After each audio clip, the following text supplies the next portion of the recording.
सभी को नमस्कार। मैं सुनीता कुमारी, सहायक आचार्य हिंदी, राजकीय महिला महाविद्यालय झुंझुनू। पिछले वीडियो में हमने आचार्य हजारी प्रसाद द्विवेदी के निबंधों की सामान्य विशेषताओं को पढ़ा था। आज के वीडियो में हम उनके ललित निबंध कूटज के बारे में पढ़ेंगे। कूटज की विषय वस्तु का अध्ययन करेंगे। कूटज जो निबंध है उसको पढ़कर हमें ये आभास होने लगता है कि इसमें अपराजेय जीवन शक्ति के परिचायक कूटज के माध्यम से लेखक ने हमें बहुत से संदेश दिए हैं।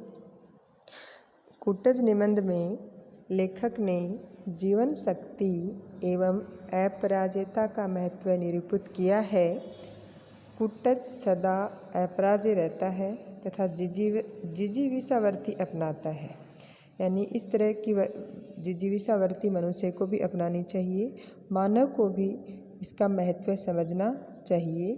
इस निबंध में लेखक के विचार गंभीर अध्ययन एवं मनन चिंतन के परिचायक हैं और इसी कारण ये कूटज ललित निबंध है वो एक श्रेष्ठ निबंध है।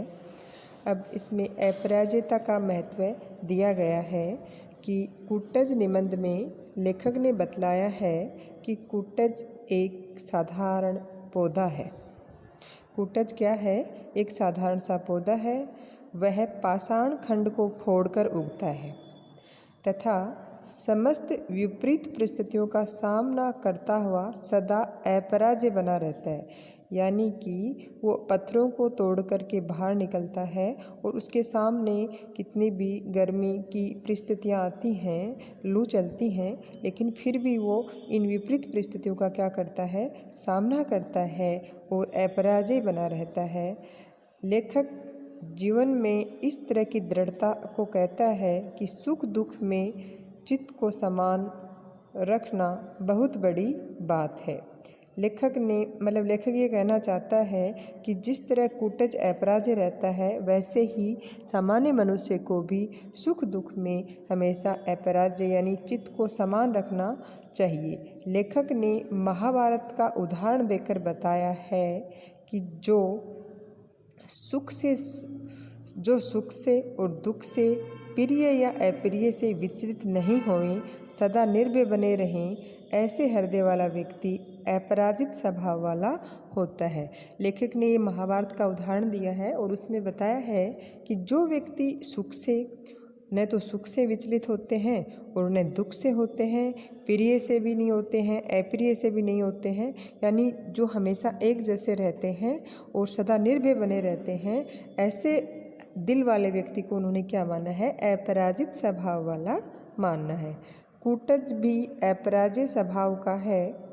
वस्तुतः इस संसार में दुख और सुख मन के विकल्प हैं। जिसका मन वश में है वह सुखी है, लेकिन जिसका मन वश में नहीं है वह दुखी है। यानी लेखक ने माना है कि सुख और दुख दोनों ही मन के विकल्प हैं। जिन्होंने अपने मन को वश में कर लिया वो व्यक्ति सुखी होता है और जिसने मन को वश में नहीं किया वो व्यक्ति दुखी होता है। परवश होने का आस से दांत निपोड़ना, खुशामद करना, चाटुकारिता और जी हजूरी करना है। ऐसा व्यक्ति अपनी कमजोरी को छिपाने के लिए मिथ्या आडंबर रचता है, ढोंग करता है, मन का अनुचर बन जाता है। लेकिन मन को जीत लेने वाला व्यक्ति हृदय से अपराजेय रहता है। ऐसा व्यक्ति अपने मन पर सवारी करता है परंतु मन को अपने पर सवार नहीं होने देता, यानी कि वो अपने मन को नियंत्रण में रखता है और मन के नियंत्रण में वो खुद नहीं रहता है।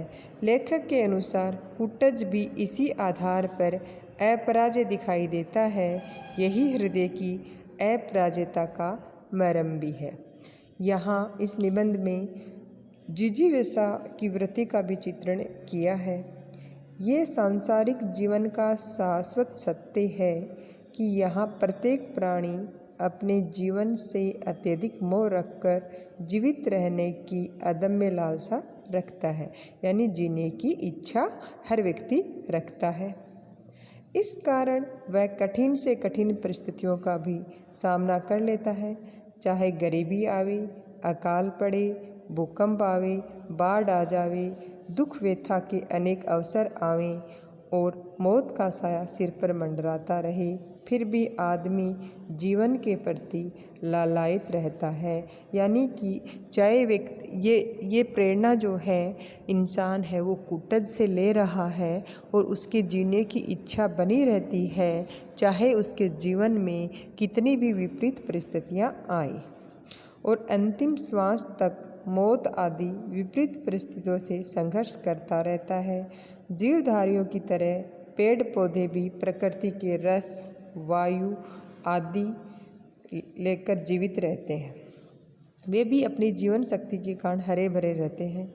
जिस दिन उनकी जीवन शक्ति चुक जाती है या हार जाती है, उस दिन उनका जीवनांत हो जाता है। इसी तरह जीवित रहने की अदम्य इच्छा अर्थात जिजीविषा की वृत्ति के कारण मानव आदिम काल से अन्य प्राणियों की अपेक्षा अपना उचित विकास कर पाया है। यानी कि मनुष्य की एक जिजीविषा की वृत्ति होती है। जिजीविषा की वृत्ति का मतलब होता है जीने की इच्छा। तो मनुष्य की विपरीत परिस्थितियों में भी जीने की इच्छा होती है। इस निबंध के माध्यम से लेखक बताना चाहता है कि कुटज को जिजीविषा से युक्त बताया गया है। इस निबंध के माध्यम से जिस तरह कुटज की जिजीविषा रहती है, तो मनुष्य को कुटज से हमें ये शिक्षा लेनी चाहिए कि जिस तरह कुटज है वो विपरीत परिस्थितियों में हरा भरा रहता है और वो हरा भरा रहने के लिए पाषाण को फोड़कर अपनी जड़ों के माध्यम से रस ग्रहण करता है, वायुमंडल, धरती आदि से अपना भोज्य अपनाता है। यानी कि वो अपनी विपरीत परिस्थितियों में रह करके पत्थर को फोड़ करके अपनी जड़ों के माध्यम से रस ग्रहण करता है, वायुमंडल, धरती आदि से अपना भोज्य अपनाता है। विपरीत परिस्थितियों में भी लू के थपेड़ों को सहता हुआ भी अपना अस्तित्व बनाए रखता है। यानी कि कुटज जो है उसके जीवन में काफ़ी विपरीत परिस्थितियाँ आती हैं, बहुत तेज़ धूप होती है, लू चलती हैं, उनके थपेड़ों को सहन करता रहता है और फिर भी वो हरा भरा रहता है। पत्थर को फोड़ करके वो बड़ा होता है, फिर भी वो अपना अस्तित्व बनाए रखता है। इसी तरह वह जीवन शक्ति रखने तथा जिजीविषा वृत्ति रखने की प्रेरणा देता है। साथ ही वह जिजीविषा वृत्ति का महत्व बतलाता है। तो ये कुटज निबंध के माध्यम से मनुष्य को भी जिजीविषा की वृत्ति की प्रेरणा मिलती है और इसमें इस निबंध के माध्यम से जीवन शक्ति का महत्व भी बताया गया है। प्रस्तुत निबंध में लेखक ने कुटज की जीवन शक्ति का उल्लेख करते हुए ये विचार व्यक्त किया है कि जिसमें जितनी जीवन शक्ति रहती है वह उतना ही प्रखर जीवन जीता है। जीने की भी एक कला है, जीवन में कठोर तपस्या करनी पड़ती है, विपरीत परिस्थितियों का सामना करना पड़ता है। कुटज को लेखक ने जीने की कला अपनाने का संदेश देने वाला बताया है। तो कुटज जो है वो आम व्यक्ति को जीवन शक्ति का महत्व देता है, जीने की कला का संदेश देता है, क्योंकि कुटज जो है विपरीत परिस्थितियों में हरा भरा रहता है। उसी भांति प्रत्येक मनुष्य को भी उनके जीवन में जितनी भी विपरीत परिस्थितियाँ आएँ उनका सामना करना चाहिए। स्वार्थ एवं परमार्थ का चिंतन को भी इस निबंध में समझाया गया है। प्रस्तुत निबंध में याज्ञवल्क्य मुनि के प्रसंग को उपस्थित कर लेखक ने स्वार्थ और परमार्थ पर विचार किया है। इस संसार में सब मतलब के लिए प्रिय होते हैं, सब स्वार्थ साधते हैं, यानी कि अधिकतर लोग स्वार्थी होते हैं। वर्तमान काल में धार्मिक, राजनीतिक, प्रशासनिक आदि सभी क्षेत्रों में स्वार्थ के कारण ढोंग, चापलूसी, निर्लज्जता आदि की दुष्प्रवृत्ति बढ़ रही है। समष्टि बुद्धि का अभाव होने से समाज को पूर्ण आनंद नहीं मिल रहा है, इसमें परमार्थ भी नहीं सध रहा। जीवन में स्वार्थ से परमार्थ बड़ा होता है और इस निबंध के माध्यम से यही बताया गया है स्वार्थ एवं परमार्थ का चिंतन। फिर इस निबंध के माध्यम से सुख और दुख का चिंतन भी बताया गया है। महाभारत के शांति पर्व का प्रसंग उपस्थित करके लेखक ने विचार व्यक्त किया है कि संसार में कोई किसी का उपकार या अपकार नहीं करता। सुख और दुख मन के विकल्प हैं। मन को वश में करने से सुखानुभूति होती है, यानी जिनका मन वश में होता है उसे सुख की अनुभूति होती है, परंतु परवश मन वाला दुखी रहता है। कुटज राजा जनक की तरह वैरागी है। इस कारण वह स्वार्थ एवं मन को जीत कर सदा आत्मनिष्ठ बना रहता है।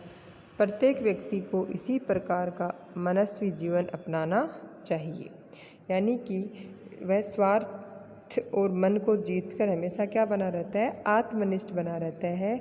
तो कुटज से हमें ये संदेश लेना चाहिए, ये प्रेरणा लेनी चाहिए कि प्रत्येक व्यक्ति को कुटज की भांति ही मनस्वी जीवन अपनाना चाहिए, कि प्रत्येक व्यक्ति इसी तरह से रहे। कुटज से हमें एक प्रेरणा और मिलती है कि कुटज के प्रति लेखक की विशेष श्रद्धा व्यक्त हुई है। वह उससे लहराते पौधे को देखकर प्रसन्न होता है।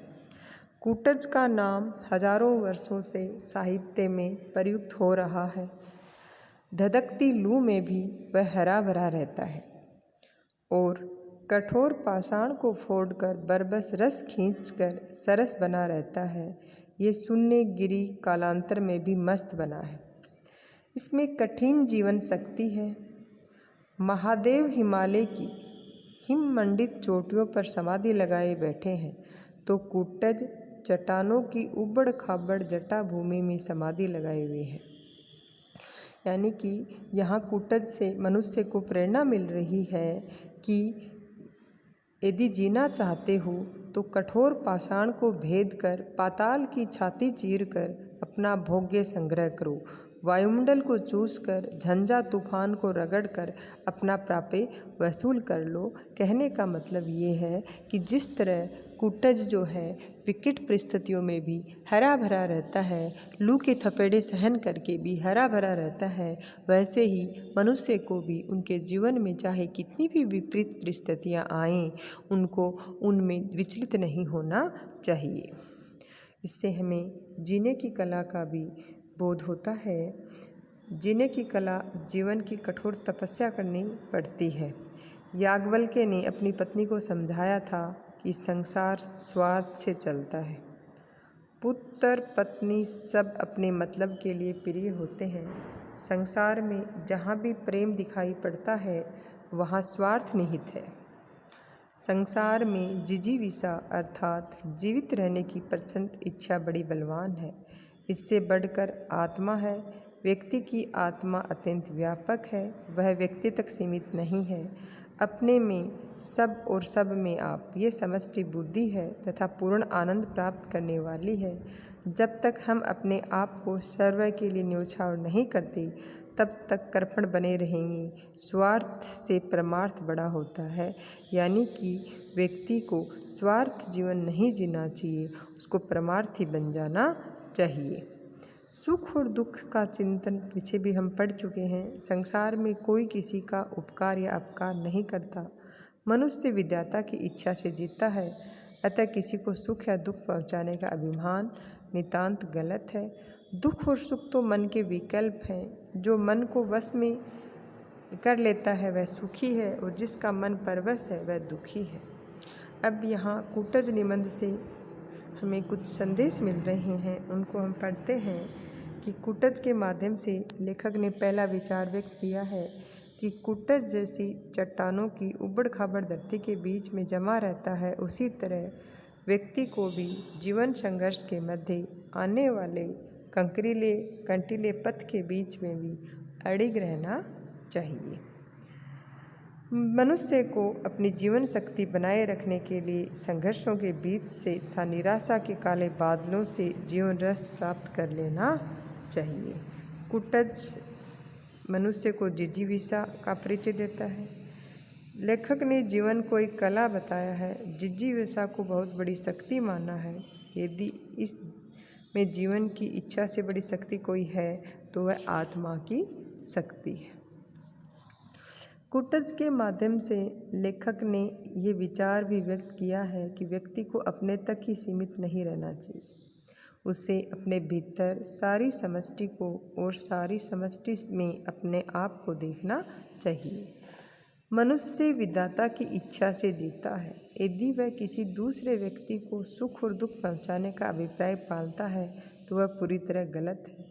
मनुष्य को अनासक्त भाव से जीवन जीना चाहिए और निरंतर कर्मरत रहना चाहिए। इस प्रकार हम हजारी प्रसाद द्विवेदी द्वारा लिखा हुआ निबंध कूटज की विषय वस्तु का अध्ययन कर चुके हैं और द्विवेदी जी ने अपने गंभीर अध्ययन, मनन, चिंतन और अनुभव के आधार पर सुंदर विचार व्यक्त किए हैं। इस निबंध में द्विवेदी जी ने ये संदेश दिया है कि जिजीविषा, कठोर कर्म, शक्ति, आत्म उत्थान और समष्टि से जुड़े रहना ही जीवन का मूल मंत्र है।